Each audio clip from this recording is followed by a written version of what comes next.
बार ये एहसास क्यों दिलाना चाहते हैं कि आपके नाम के बगैर मेरी कोई हैसियत नहीं है और आज उस शनाख्त की कीमत चुकाने का वक्त आ गया है। मैं चाहता हूं कि समीर खुद यहां पर आए और अपने किए की माफी मांगे और इज्जत के साथ उसे अपने घर लेकर जाए, और इस काम में इतना वक्त तो लगना है।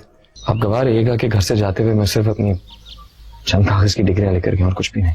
What? Are you mad?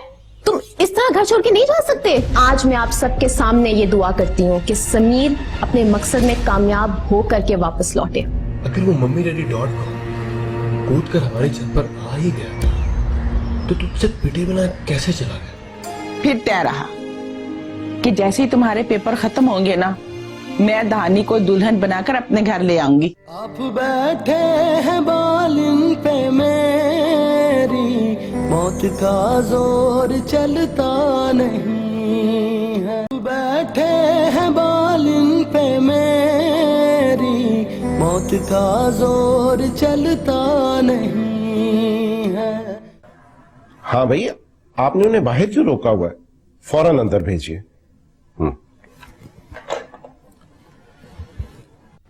अस्सलाम वालेकुम। वालेकुम अस्सलाम। आइए मिस्टर समीर रेहान, आज मेरे दफ्तर के नसीब कैसे जाग गए? Most welcome. थैंक यू अकरम साहब।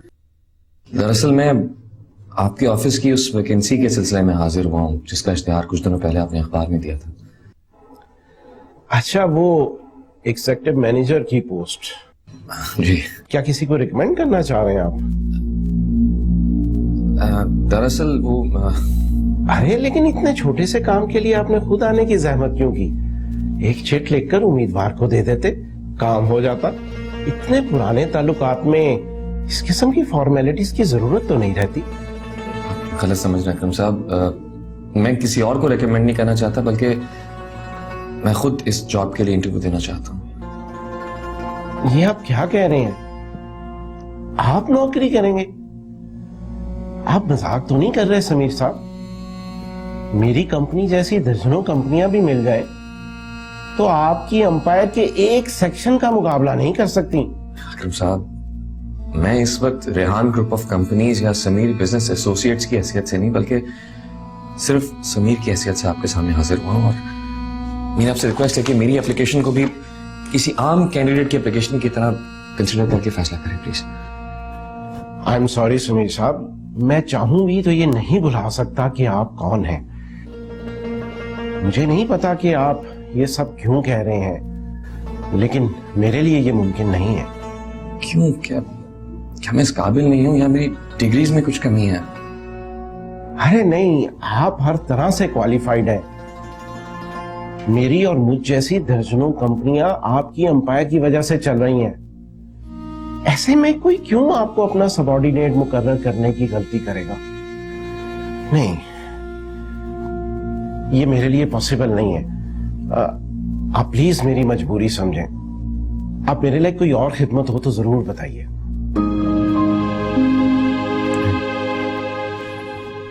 मुझे उम्मीद है कि आप मेरी मजबूरी समझ गए होंगे। दरिया में रह के मगरमच्छ से बैर छोटी मछलियों के बस की बात नहीं है। Thank you. अरे चाय तो पीते रहिए प्लीज। Thank you. अच्छा और जगहों पे भी जाए।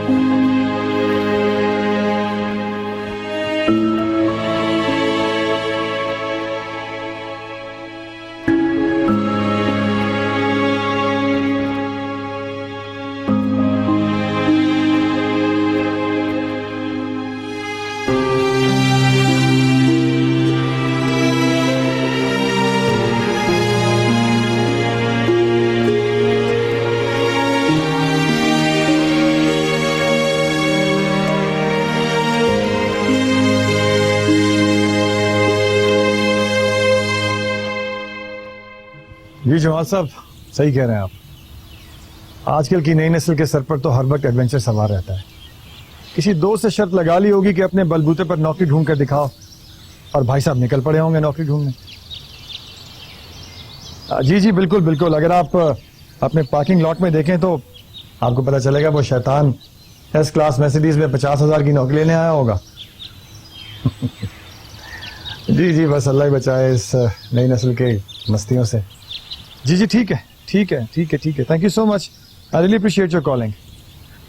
जी जी जी ठीक है, ओके, खुदा हाफिज। क्या हुआ है? समीर की को खबर आई है? ये कसर रह गई थी, अब पूरे शहर में नाक कटवा दी इसने मेरी। हाँ, शहर के बड़े ऑफिसेज में अपनी डिग्रियां उठाए फिर रहा है नौकरी तलाश करने के लिए। उन लोगों के ऑफिसेज में जा रहा है जिन्हें हम माहाना लाखों करोड़ों रुपए मुनाफा देते हैं, जिन कंपनीज के एग्जीक्यूटिव्स और एमडीज मुझसे 5 मिनट की मुलाकात के लिए पूरा पूरा हफ्ता वेटिंग पर रहते हैं, उनके ऑफिस में एक आम आदमी की तरह मेरा बेटा नौकरी के इंटरव्यू के लिए इंतजार करता है। How disgusting. It's definitely a big shame to the family.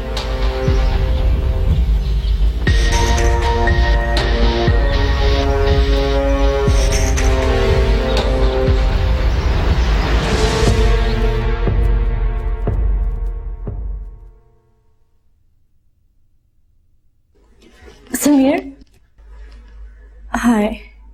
हाय, कैसी हो? अच्छी हूँ, तुम यहाँ कैसे? जॉब के लिए इंटरव्यू देने आया हूँ। कमाल है, शहर की सबसे बड़ी मल्टीनेशनल कंपनी का एग्जीक्यूटिव और बिजनेस एम्पायर का मालिक खुद अपनी नौकरी को तलाश कर रहा है। माया, ना मैं किसी बिजनेस एम्पायर का मालिक हूँ और ना ही कोई एग्जीक्यूटिव। वैसे मामूली सा बंदा हूं जिसे नौकरी की तलाश है। तुम्हारे पास कोई वैकेंसी हो तो बताना, but you know I am not a good worker, rather a bad subordinate. मैं जानती हूँ, but I know you can improve yourself. Thanks for the confidence. I think I should go now. Interview का time हो रहा है। समीर, ये सब किस लिए? क्यों खुद को और मुझे अनजाने गुनाह की सजा दे रहे हो? ये तुम्हारी जगह नहीं है। तुम्हारा सीट, तुम्हारा ऑफिस, तुम्हारा एम्पायर अभी तक तुम्हारे लिए इंतजार कर रहा है। वापस आ जाओ, तुम किसी और जहां के सुल्तान हो। माया, पहले मैं भी खुद को किसी सल्तनत का शहजादा ही समझता था, जिसके पलक झपकते ही हर ख्वाहिश पूरी हो जाती थी, जिसके छूते ही सारे दरवाजे खुद ब खुद खुल जाते थे। लेकिन पिछले चंद दिनों में मेरे सारे भरम एक एक करके खुद ब खुद टूटते चले गए, जब मैं अपने बलबूते पर एक मामूली सी नौकरी भी नहीं हासिल कर पाया यार। तो तुम्हें नौकरी की जरूरत क्या है Sameer? You were born to rule. वापस आ जाओ नहीं समीर। माया, नहीं, अभी मैं पूरी तरह टूटा नहीं हूं। मुकम्मल हारने तो दो। जिस दिन मैंने खुद अपने सामने हथियार डाल दिए ना, मैं वापस लौट आऊंगा, लेकिन तब तक मुझे लड़ने दो। See you.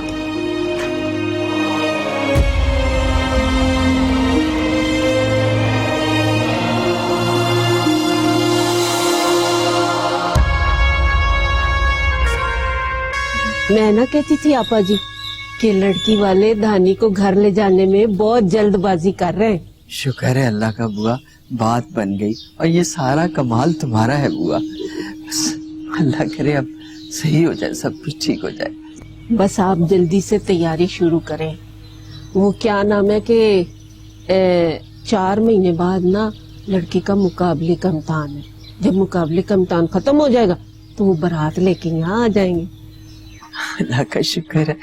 जहाँ तक तैयारी का ताल्लुक है ना, वो तो काफी अरसे से मैं थोड़ी थोड़ी कर रही थी दोनों बच्चियों की, काफी कुछ जोड़ लिया मैंने। अच्छा, लेकिन बुआ मैं चाह रही थी वो लोग खुद आ जाते, आके वीर जी के साथ सब तय कर लेते, उन्हें भी तसल्ली हो जाती। हाय मेरी बोलिया भाई, इसीलिए तो लड़के वालों ने मुझे भेजा है आपके पास कि आपकी मर्जी मालूम करके ना मैं उनको इत्तला कर दूं। मेरा ख्याल है कि उनको जुमे को ना बुला लें। ये आए जुमे को? हाँ, ज्यादा करीब नहीं हो गया? लेकिन नहीं, कोई बात नहीं बुआ, बुला लो उन्हें। ठीक है। अच्छा आपा जी, एक और बात है, आप ना शेख साहब से इसका जिक्र ना करना, ऐਵੇਂ ही भड़क उठते। ऐसी क्या बात है बुआ, खैरियत तो है ना? खैर ही है, बस वो आजकल के लड़के लड़कियां है ना, अपनी जिंदगी खुद जीना चाहते हैं। हाँ वो तो ठीक है, लेकिन बात क्या है, मुझे तो आप परेशान कर रही हैं। कोई बात नहीं है, बस वो ना लड़का चाहता है कि मेरी मौजूदगी या इस घर के किसी बुजुर्ग की मौजूदगी में ना दानी से उसकी मुलाकात हो जाए। ये कैसी फरमाइश है, ये तो बड़ा मुश्किल हो जाएगा। वीर जी तो बिल्कुल नहीं मानेंगे, लड़के को शायद अंदाजा नहीं है वीर जी के गुस्से का। पापा जी, इसीलिए तो मैं कहती हूँ कि शेख साहब को कुछ नहीं बताना। लड़का शरीफ और खानदानी है, और अगर उसने ये फरमाइश की है तो इसकी कोई वजह होगी ना। ये है तो बहुत ही मुश्किल बात। बुआ, मुझे कुछ सोचने का मौका दो। है सोच लें आपा जी। अब मैं तो कहती हूँ आप बच्चियों को लेके ना किसी बहाने बाजार चली जाए, मैं वहीं उसको ले आऊंगी। और अगर आपको ये मंजूर नहीं है तो आप लोग मेरे घर में आ जाना, मैं लड़के को बुला लूंगी, बात हो जाएगी।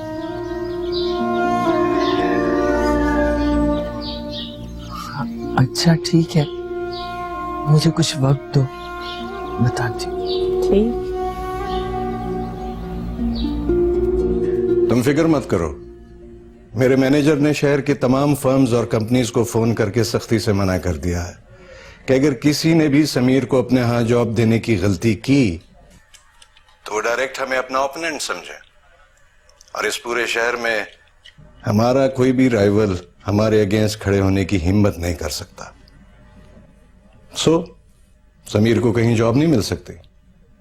It is confirmed.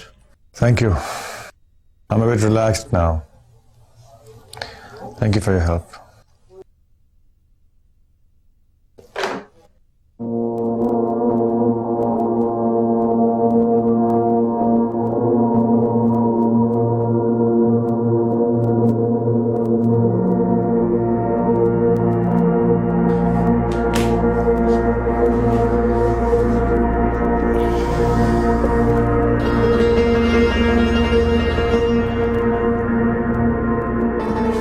ये दिन भी देखने थे हमें, ये वक्त भी आना था कभी। डैड, मैंने तो शर्मिंदगी के मारे अपने दोस्तों की गैदरिंग्स में जाना छोड़ दिया। जहां भी जाओ लोग भाई के बारे में अजीब सवाल करते। सारे शहर में अजीब अजीब सी कहानियां मशहूर हो रही है। हमें जल्दी इस एपिसोड को खत्म करना होगा, किसी भी तरह। You're right. This circus needs to come to an end as soon as possible. इसे खत्म होना होगा।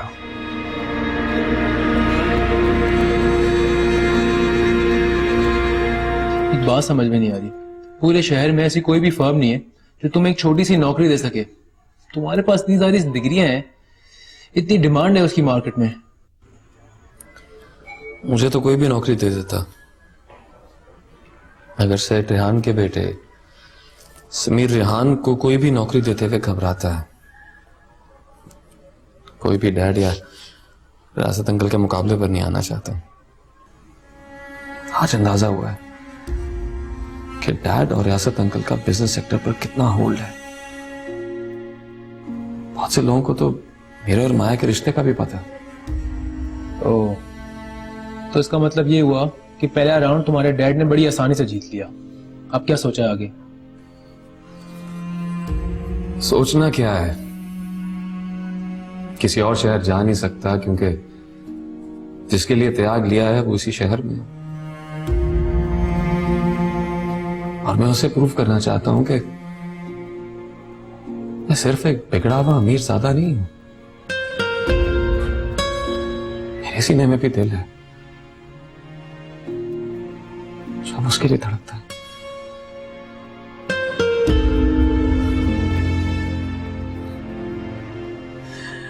लगता है डिग्रियां फाड़ कर अब मजदूरी करनी पड़ेगी। तो इससे होगा क्या? उसे तो ये भी नहीं पता तू अपना महल छोड़कर दर बदर की ठोकरें खा रहा है। जब उसे बताने का वक्त आएगा ना, सबसे पहले उसे बताऊंगा मैं। तब तक बहुत देर ना हो चुकी हो, क्योंकि धानी की बात पक्की हो चुकी है। इसलिए तो दिन रात इतनी कोशिश कर रहा हूं। तो जानता, उस उसने मुझसे कुछ सवाल पूछे थे।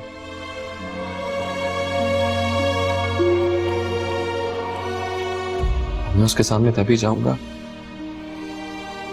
जब खुद को इस काबिल बना लूंगा और उसके सारे सवालों का जवाब दे सकूंगा।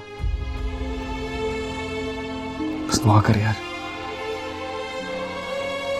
वो वक्त आते आते कहीं इतनी देर ना हो जाए कि मेरा सारा जोक बेकार चला जाए। वैसे ये कहानी कुछ ज्यादा फिल्मी नहीं होती जा रही। गरीब बस्ती की शहजादी के लिए अमीर शहजादे ने अपना महल छोड़ दिया और शहजादी को अभी तक पता ही नहीं है। ये तो है, काफी फिल्मी कहानी। बस 2-4 सैड सॉन्ग्स की जरूरत है जो हीरो पियानो पे गाता है। इसे कैसे बदजौक है यार तू, तेरे घर में पियानो भी नहीं है।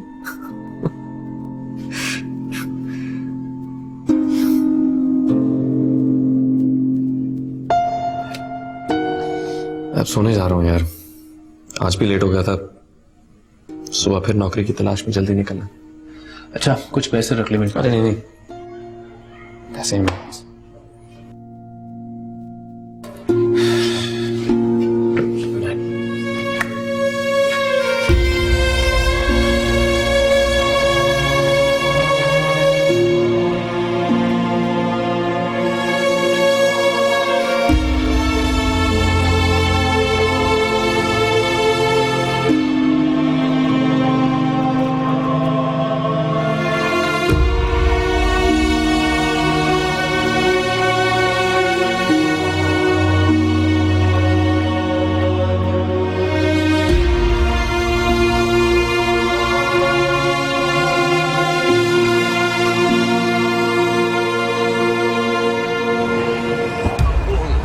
अरे अरे अरे अरे अरे भाई, नशे में तो मैं हूँ, तुम तो होश में चलो। भी नहीं, नशे नहीं। अरे छोटे साहब आप, वो तो तुम यहाँ क्या कर रहे हो? साहब जी हमारे ग्राहक तो ऐसी ही जगहों पर मिलते हैं, लेकिन आप यहाँ क्या कर रहे हैं? आपको तो घर बैठे ही मुयस्सर आ जाती है। मैंने वो घर छोड़ दिया। अब मुझे इतनी भी मुयस्सर नहीं मैं खाने में जितनी हम छोड़ दिया करते थे पैमाने में। घर छोड़ दिया आप, लेकिन क्यों?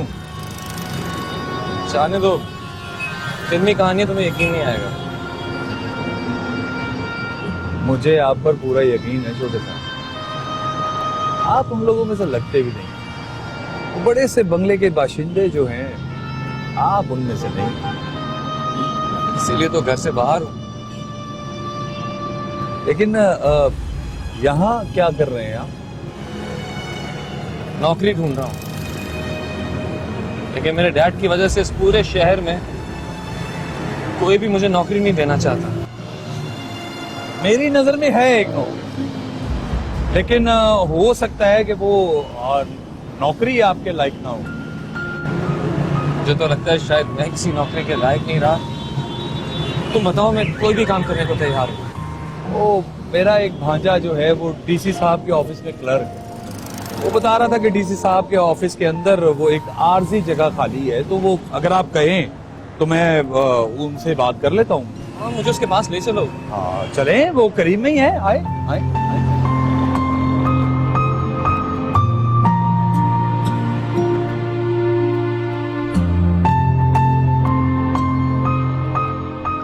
वो बाबू नजीर कहाँ बैठे? हाँ नजीर जी, वो अब यहाँ से जाएंगे तो दाएं हाथ पे उसका ऑफिस है। वो उधर सामने? हाँ शुक्रिया, आ जाओ।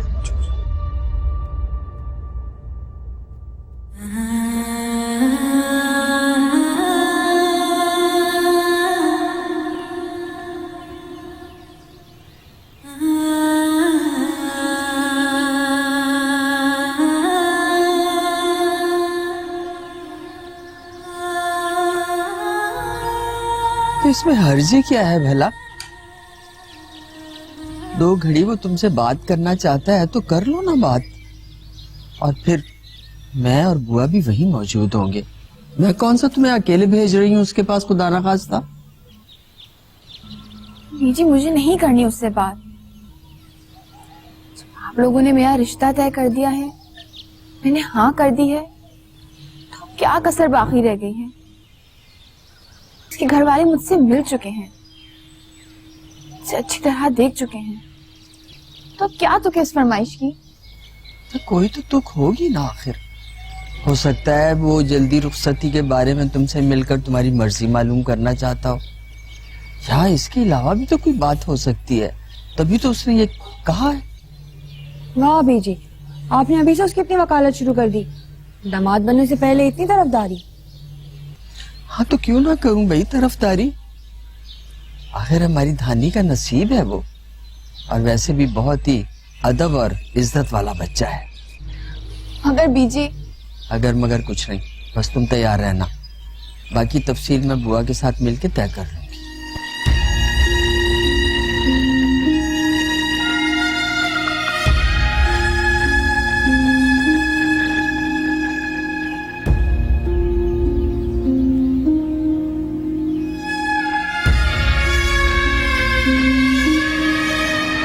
बस यूं समझ ले कि बड़ी उम्मीद लेकर आए हैं तेरे पास। जगह तो खाली है मामू, मगर डीसी साहब से बात करनी पड़ेगी। वैसे तुम्हें टाइपिंग और कंप्यूटर तो आता है ना? अरे हाँ हाँ, बड़ा पढ़ा लिखा लड़का है ये। हाँ, कंप्यूटर वगैरह सब जानता हूँ, आप डीसी साहब से मिलवा दो। चलो फिर देर किस बात की, अभी मिल लेते हैं। मगर ये बता दूं, ये पोस्ट आर्जी है, हर 3 माह बाद कॉन्ट्रैक्ट दोबारा ताज़ा करना होगा। कोई बात नहीं, इससे कोई फर्क नहीं पड़ता। तो बस ठीक है नियाज मामू, आप चाय पियो, हम अभी बड़े साहब से मिलकर आते हैं। हाँ ठीक है, गुड लक। आ जाओ। हाँ।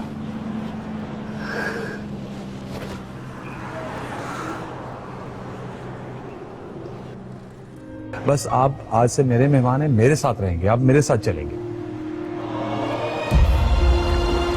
ठीक है।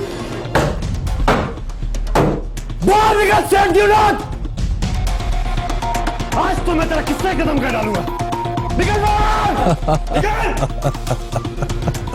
आप बैठे हैं बालिन पे मेरी, मौत का जोर चलता नहीं। आप बैठे हैं बालिन पे मेरी, मौत का जोर चलता नहीं है।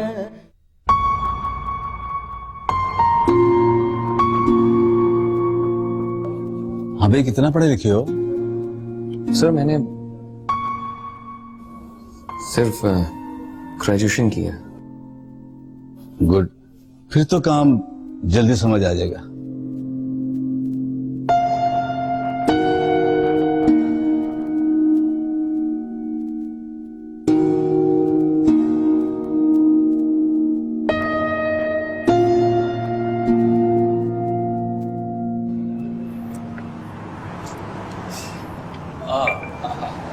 ले भाई मामू, आपका बंदा भी आज से बाबू लग गया है। हाँ, गुड।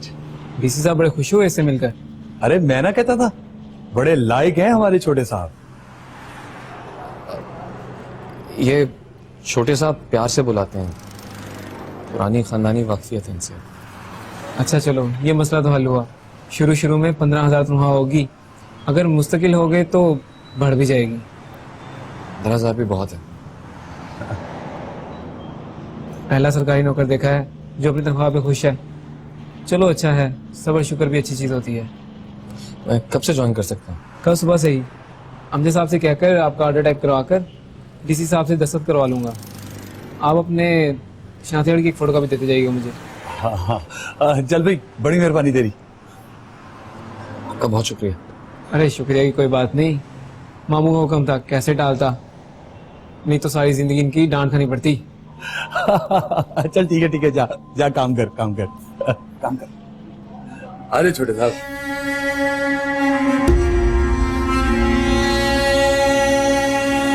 हमारा ये मुझ पर एहसान रहेगा हमेशा। अरे क्या बात कर रहे हो छोटे साहब, इसमें एहसान वाली कौन सी बात है? मेरे लिए बहुत बड़ी बात है। जिंदगी में पहली बार किसी ने सिर्फ मुझ पर एतमाद करके मुझे कोई काम दिया। ये कौन सा इतना बड़ा काम मिल गया? छोटे साहब, जब वो आपकी तनख्वाह के पैसे बता रहा था तो मेरे दिल खून के आंसू रो रहा था। इतने पैसे, उस बेचारे को क्या पता, इतने पैसे तो आप रोज अपने नौकरों को टिप में दे देते हैं। लेकिन वो मेरे पैसे नहीं थे, साहिब मैं दिन में लाखों रुपए अपनी फजूल खर्ची में उड़ा दिया करता था, मगर मेरे डैड के पैसे थे, मेरे नहीं। छोटे साहब, ऐसी कौन सी बात होगी कि आपको अपना घर ही छोड़ना पड़ गया?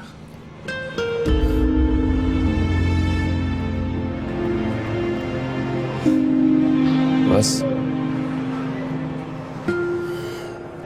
वो मेरी बात नहीं समझे या मैं अपनी बात ठीक से समझा नहीं पाया और बात उलझ गई। ऐसा होता है, दिल वालों की बात लोगों को समझ नहीं आती और बात उलझ जाती है। अब कहाँ जाओगे? अभी तक तो अपने दोस्त के साथ रह रहा था, मगर अब मुझे वहां से कहीं और जाना होगा। बाबू मेरा काम कर दोगे? मुझे कोई छोटा सा मकान या कमरा किराए पे मिल सकता है तुम्हारे मोहल्ले में, लेकिन किराया मेरी तनख्वाह के हिसाब से हो तो बेहतर है। अरे छोटे साहब, उस छोटे से मोहल्ले में आके आप क्यों रहेंगे? दिल की बाजी लगी है ना, हार या जीत तक वहीं रहना होगा।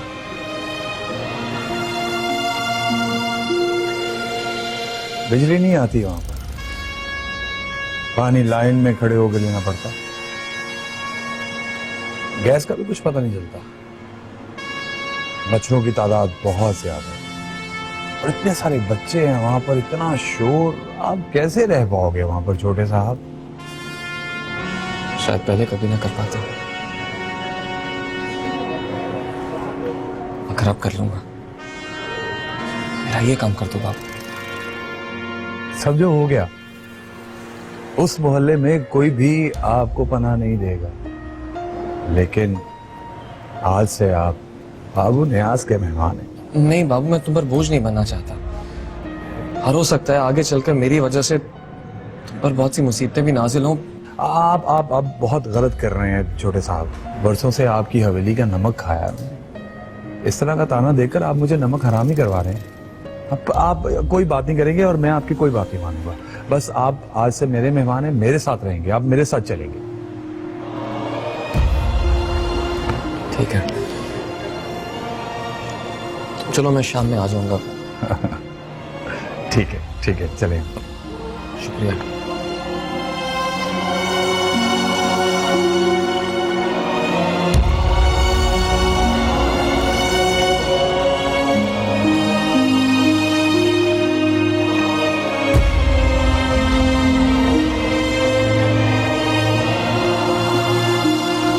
एक बात तो कंफर्म है कि शहर के किसी बिजनेस सेक्टर ने उसे नौकरी नहीं दी। I have all the information, लेकिन वो गया तो गया कहां? आखिरी खबरें आने तक वो अपने दोस्त सनी की तरफ था। अब मुझे लगता है कि शर्मिंदगी की वजह से वो खुद से वापस नहीं आ रहा। तुमने तो कहा था कि 24 घंटे में उसके होश ठिकाने आ जाएंगे। एक हफ्ता गुजरने को आया, हम कब तक उसका इंतजार करेंगे? हाँ, ये तुमने ठीक कहा। आखिर कब तक उसका इंतजार करते रहेंगे हम? मेरा ख्याल है हमें उसे खुद से ही रूम प्रोवाइड कर देना चाहिए। मैं तमीर को भेजता हूं सनी की तरफ उसको लेने। हाँ, ये ठीक रहेगा, लेकिन एक बात का ध्यान रहे, इस बार जब समीर वापस आए तो no more relaxations. I can bet my life on this. No more relaxation. Enough is enough.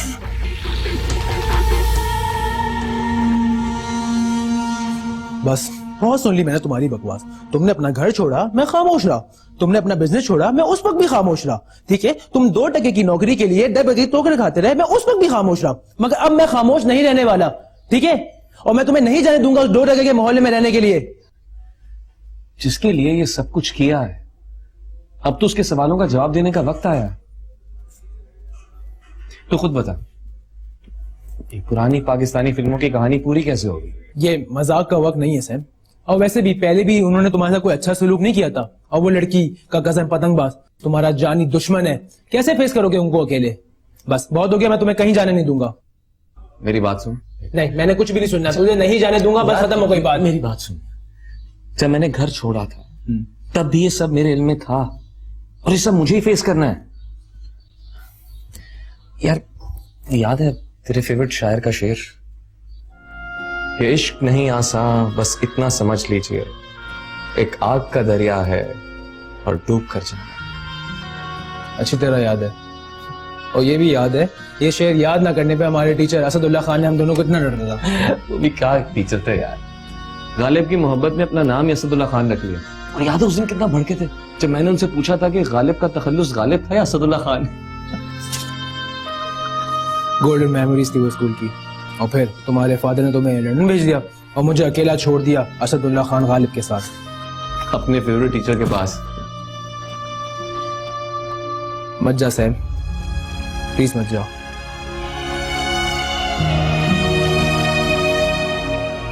मेरा दोस्त इतना कमजोर नहीं है यार, कुछ नहीं होगा मुझे।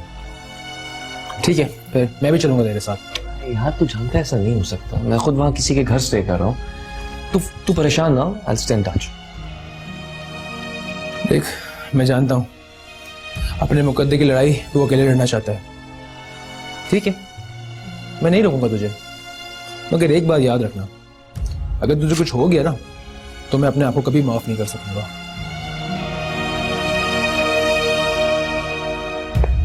ज्यादा सेंटी ना दुआ करना।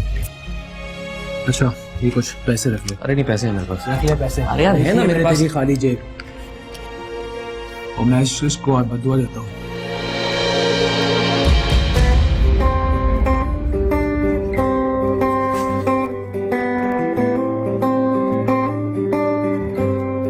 अरे पकड़, ये रख ले पैसे, पैसे रख। थैंक यू, अपना ख्याल रखें।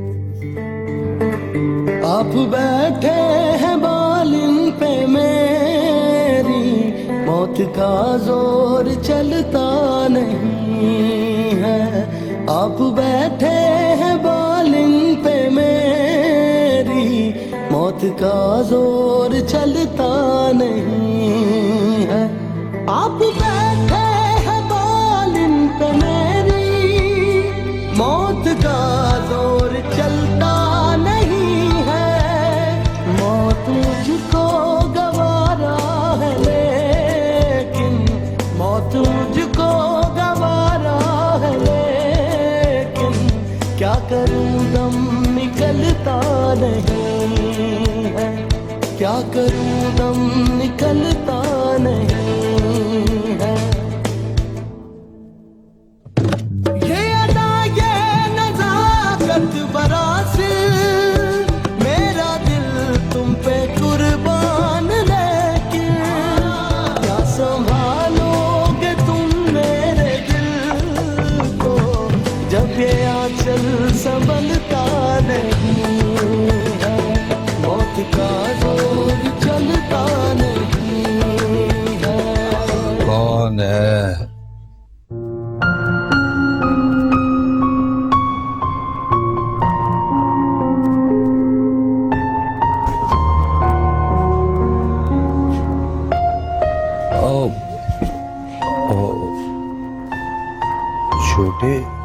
छोटे साहब, अब आइए आइए ना,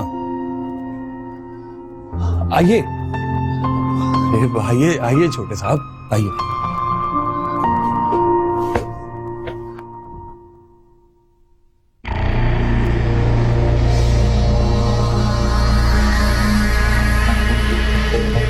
उस्ताद, उस्ताद, उस्ताद वो फिर आ गया। कौन आ गया? वो वही सेठ का बेटा। आज ये मेरे हाथ से नहीं गुजरेगा। किधर गया है वो? बाबू बोतल का घर की तरफ। आ जाओ आ जाओ आ जाओ।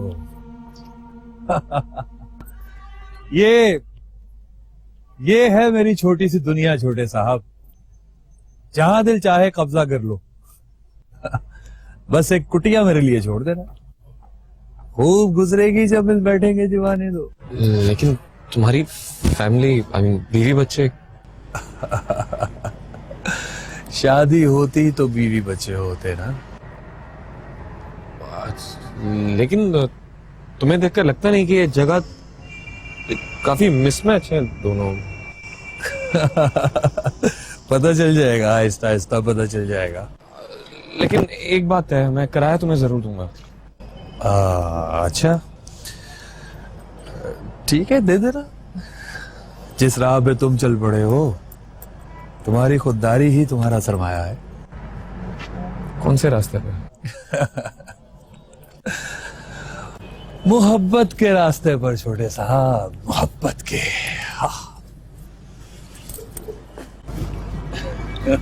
लेकिन तुम्हें कैसे पता चला? इस कमबख्त मोहब्बत का यही सबसे बड़ा अलमिया है साहिब। जिसे हो जाती है उसे सबसे आखिर में पता चलता है, और ये दुनिया सबसे पहले जान जाती है। इसीलिए तुमने मुझे पनाह दी है। मगर इस मोहल्ले के लोग तो बहुत खिलाफ हैं मेरे, तुम्हारे भी दुश्मन बन जाएंगे। धानी को अपनी छोटी बहन समझता हूं मैं। अगर कोई अमीर या अयाश लड़का उसके पीछे आता तो अब तक ये बोतल उसके सर पे तोड़ चुका होता। तुम्हारे अंदर मुझे सच्चाई नजर आई, सच्चाई नजर आई है मुझे तुम्हारे अंदर। और बाबू सच्ची मोहब्बत करने वालों के लिए सबसे आगे खड़ा होगा हमेशा। बाकी रही इन मोहल्ले वालों की बात, तो ये आप मुझ पर छोड़ दें, फिक्र ना करें।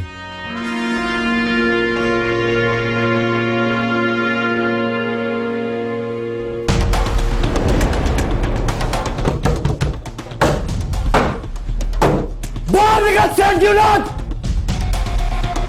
आज तो मैं तेरा किस्सा खत्म कर डालूंगा। निकल बाहर! निकल!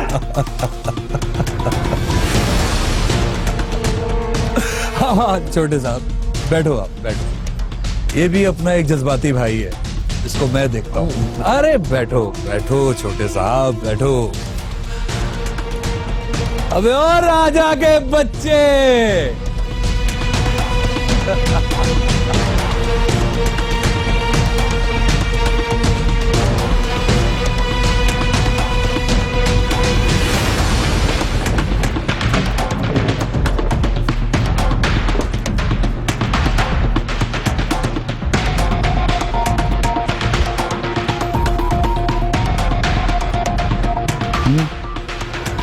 क्यों क्यों आए हो? बाबूजी, आज बीच में मत आना। मैं जानता हूं कि वो अमीरजादा अंदर छुप के बैठा है, उसे बाहर निकालो, क्योंकि आज मैं अपना हर हिस्सा पूरा करके ही दम लूंगा। हौसला हौसला। कौन अंदर छुपा बैठा है? अंदर तो मेरा सिर्फ एक मेहमान जो अब मेरे साथ ही रहेगा, और अगर तू उसके लिए आया है तो राजा तू समझ ले। बाबूजी, मुझे आपके मेहमान से कोई गर्ज नहीं है। मुझे तो बस उस सेठ की औलाद से काम है। मुझे बाहर बुलाओ। हाँ?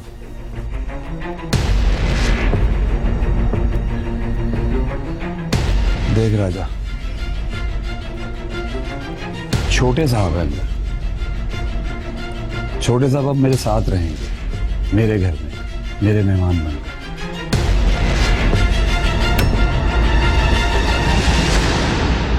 आप बैठे हैं बालिन पे मेरी, मौत का जोर चलता, मौत का जोर चलता नहीं है। उसे अपनी गली में देखकर सर झुकाकर गुजर जाता वहां से, ये जानते हुए भी कि उसने हमें कितना जलील करवाया। यही तो चाहता है वो, यही मकसद है उसका। वो हमें रुस्वा और बदनाम करना चाहता है। समीर अपनी मर्जी का मालिक है, जहां दिल करा चला गया। मगर तुम इतने परेशान क्यों हो रहे हो? डैड ने भाई को माफ कर दिया और मुझे लेने के लिए भेजा है। और सुना है कि उस लड़के का किरदार ठीक नहीं है। किसने सुना और किससे सुना? सुनी सुनाई बातों पर किसी के ऊपर इस तरह उंगली उठाना शराफत नहीं है पहलवान जी।